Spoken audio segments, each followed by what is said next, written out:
అంటే ఫిల్టర్ బెడ్లు ఉన్నాయి, ఇక్కడ 2 ఫిల్టర్ బెడ్లు ఉన్నాయి, వర్కింగ్ బాగానే జరుగుతున్నాయి. కానీ ఏంటంటే బిల్డింగ్స్ అన్నవి కూడా శిథిలావస్థకు వచ్చేసినాయి.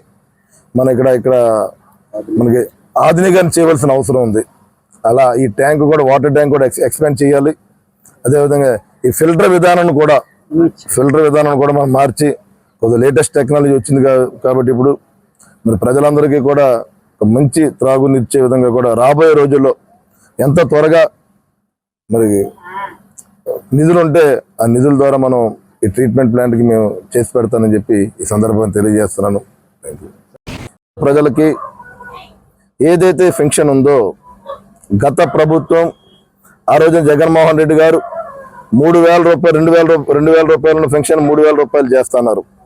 అది ఏ రకంగా ఏ విధానంలో అయినా 3,000 చేశారో కూడా మనందరూ కూడా ఆంధ్ర రాష్ట్ర ప్రజలందరూ కూడా గుర్తు చేసుకోవాల్సిన అవసరం ఉంది.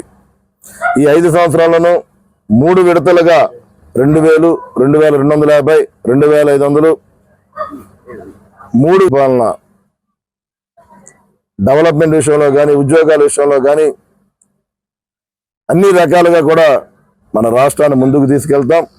అదేవిధంగా నరసాపురంలో కూడా ప్రజలందరికీ కూడా న్యాయం జరిగే విధంగా ఒక సామాన్యుడికి కూడా దగ్గరగా ఉండి అన్ని రకాలుగా కూడా నరసాపురం ముందుకు తీసుకెళ్తామని చెప్పి ఈ సందర్భంగా తెలియజేస్తున్నాము. For more videos like this, subscribe Big TV channel.